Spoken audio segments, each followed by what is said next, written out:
మర్యాదగా నిజం చెప్తారా లేదా అని ధాత్రి రెడ్ కలర్ డ్రెస్ వేసుకున్న అమ్మాయి చెంప పగలగొడుతుంది. అయినా కూడా నిజం చెప్పకుండా అందరూ ముఖముఖాలు చూసుకుంటూ ఉంటారు. ఈ లోపల పోస్ట్ మార్టం రిపోర్ట్స్ రావడంతో ధాత్రి ఒకసారి ఇవి చూడు అని కేదార్ చూపిస్తూ ఉంటే మై గాడ్ బాడీ మీద ఇంతమంది వేలిముద్రలా అని ధాత్రి షాకింగ్గా చూస్తూ ఉంటుంది. వెంటనే అక్కడ ఉన్న వేరొక అమ్మాయికి రివాల్వర్ గురిపెట్టి నిజం చెప్తావా షూట్ చేసేయినా అని అరుస్తూ ఉంటుంది.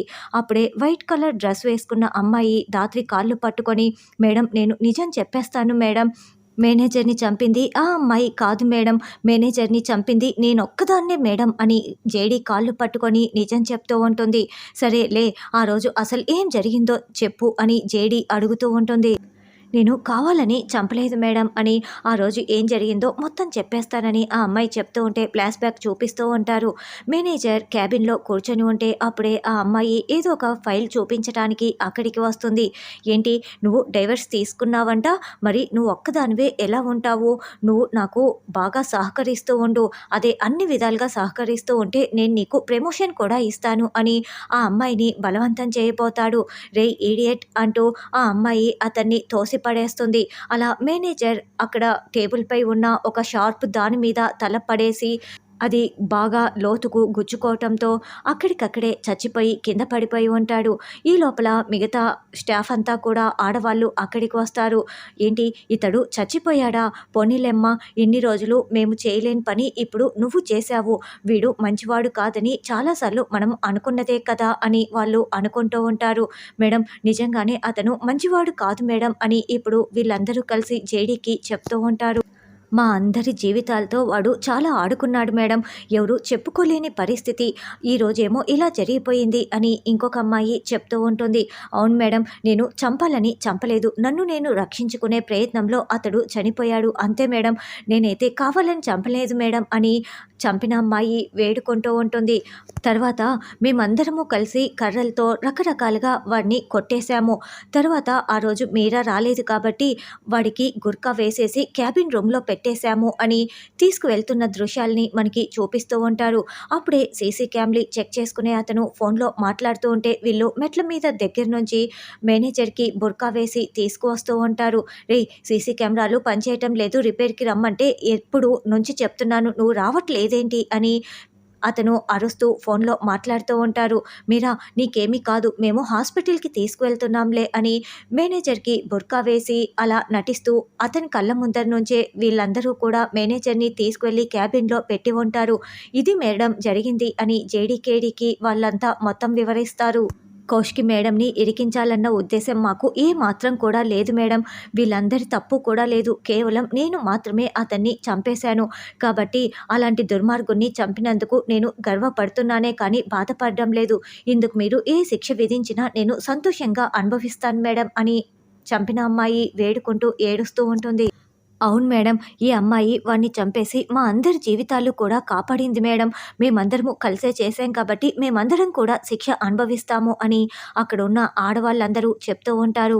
చూడండి నేను కూడా ఆడదాన్నే, మీ బాధల్ని అర్థం చేసుకోగలను, మీరు చేసింది మంచి పనే, అలాంటి వాడి ప్రాణాలు తీసేయాల్సిందే, ఈ కాలంలో చిన్న పిల్ల దగ్గర నుంచి పండు ముసలి వరకు కూడా ఎవరిని కూడా వదలడం లేదు, అలాంటి రాక్షసులు ఉన్నారు, వాళ్ళు ఉన్నంత వరకు వాళ్ళకి కోర్టు న్యాయస్థానం శిక్షలు వేసుకుంటూ వెళ్తూ ఉండాలి, అలాగని మీరు చట్టాన్ని చేతుల్లోకి తీసుకొని మీ జీవితాల్ని నాశనం చేసుకోకూడదు, మీ బాధని నేను అర్థం చేసుకోగలను కానీ న్యాయస్థానం దృష్టిలో తప్పు చేసిన వాళ్ళు ఖచ్చితంగా శిక్ష అనుభవించి తీరాల్సిందే కదా అని ధాత్రి అంటుంది.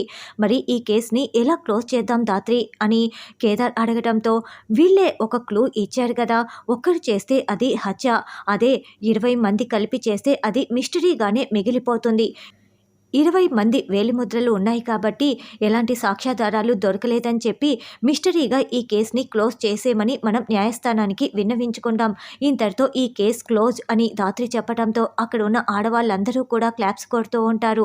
చూడండి మీకు ఎప్పుడు ఏ అవసరం వచ్చినా నా నెంబర్కి కాల్ చేయండి అని తన ఫోన్ నెంబర్ ఇస్తుంది. అందరూ జేడీకి సెల్యూట్ కొడుతూ ఉంటారు. తర్వాత ధాత్రి కేదార్ బయటికి వస్తూ ఉంటారు. ఏంటి కేడీ ఆగిపోయావు అని జేడీ అనడంతో అంటే ఈ కేసు గురించే ఆలోచిస్తున్నాను అని కేదార్ అంటాడు. ఇది నా కెరియర్లోనే సాల్వ్ కాని కేసులా మిగిలిపోతుంది అని జేడి అంటే, కానీ నేను అక్క గురించే ఆలోచిస్తున్నాను అని కేదార్ అంటాడు. సరే ఏదో ఒకటి చేద్దాం పద కేడి అని ధాత్రి అంటుంది. అత్తయ్య, పోలీసులు ఇంకా రాలేదేంటి అని నిషి వైజయంతి ఎదురు చూస్తూ ఉంటే అప్పుడే పోలీసులు వచ్చేస్తారు. కోష్కి గారు మీరు రావాల్సిందిగా కోరుతున్నాము అని అడుగుతూ ఉంటే, ఒక్కరోజు సమయం ఇవ్వండి నిరూపించుకుంటాం అని సుధాకర్ బతిమలాడుతూ ఉంటే, మా జగదాత్రి కేదార్ సాక్ష్యాలు తీసుకువస్తామన్నారు ప్లీజ్ అని కాచి వేడుకుంటూ ఉంటుంది. ఇప్పటికే మా తాహతుకి మించి మేము సమయం ఇచ్చాము, ఇక కుదరదు, మీరు రావాల్సిందే అని ఇన్స్పెక్టర్ చెప్పటంతో, నాకు 2 నిమిషాలు సమయం ఇవ్వండి అని కాచి నువ్వే పిల్లల్ని జాగ్రత్తగా చూసుకోవాలి అని బాబు కీర్తి బాధ్యతల్ని అప్పచెప్తుంది. కీర్తి ఏడుస్తూ ఉంటే, వెళ్ళు కీర్తి వెళ్ళు అంటూ కౌశికి ఏడుస్తూ పోలీసులతో బయటికి వస్తూ ఉంటే యువరాజు నిషి వైజయంతి చాలా సంతోషపడుతూ ఉంటారు. అలా పోలీసులతో సహా కౌశికి బయటికి రాగానే ధాత్రి కేదార్ అక్కడికి వస్తారు. ఆగండి అంటూ ధాత్రి అరుస్తూ ఉంటుంది. జగదాత్రి సాక్ష్యాలు తీసుకొచ్చావా, అక్కని విడిపిస్తున్నావా అని కాచి అడుగుతూ ఉంటుంది. చెప్పండి సిస్టర్ అని బూచి కూడా అడుగుతూ ఉంటారు. చూడండి, మీరు మా కౌశికి వదిన్ని అరెస్ట్ చేసి తీసుకువెళ్ళటానికి వీల్లేదు, మేము సాక్ష్యాలు తీసుకువచ్చాము, వదిన మీరు జైలుకు వెళ్ళడానికి అవసరం లేదు అని ధాత్రి చెప్పగానే కౌశికి చాలా సంతోషపడుతూ ఉంటుంది. చూడండి, ఇది పోస్ట్ మార్టం రిపోర్ట్. ఈ పోస్ట్ మార్టం రిపోర్ట్ ప్రకారం మేనేజర్ని హత్య చేసింది ఒకరు కాదు, ఇద్దరు కాదు, 15 మంది వేలిముద్రలు ఆ బాడీపై ఉన్నాయి. మరి అలాంటిది మా వదిన ఒక్కతే చంపిందని మీరు ఎలా నిర్ధారించగలరు? అంతేకాదు, బాడీపై అసలు మా వదిన వేలు ముద్రలే లేవు. అలాంటిది మా వదిన ఎలా హత్య చేస్తుంది? అంతేకాదు, మేనేజర్ హత్య చేయబడిన సమయం 11 to 11:35. అసలు మా వదిన 10:55 వరకే ఆఫీస్లో ఉండింది. మిగతా సమయం అంతా 1:30 వరకు మా ఇంట్లోనే ఉంది.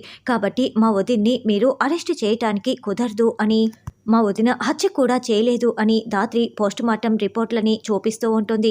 సరే మేడం, కానీ మేము ఇప్పటికీ అరెస్ట్ చేశాము, మీరు 1 డే బెయిల్ తెచ్చుకున్నారు, ఆ బెయిల్ పూర్తి అయిపోయింది, మా లిమిట్స్కి మించి మేమేమీ చేయలేము, మీరు ఏవైనా ఈ సాక్ష్యాలన్నీ ప్రొడ్యూస్ చేసుకోవాలంటే కోర్టులో చేసుకోవాల్సిందే అని ఇన్స్పెక్టర్ చెప్పటంతో, అవును కదా, అయితే మళ్ళీ వెళ్తుంది అని నిషి, యువరాజ్, వైజయంతి చాలా సంతోషపడుతూ ఉంటారు.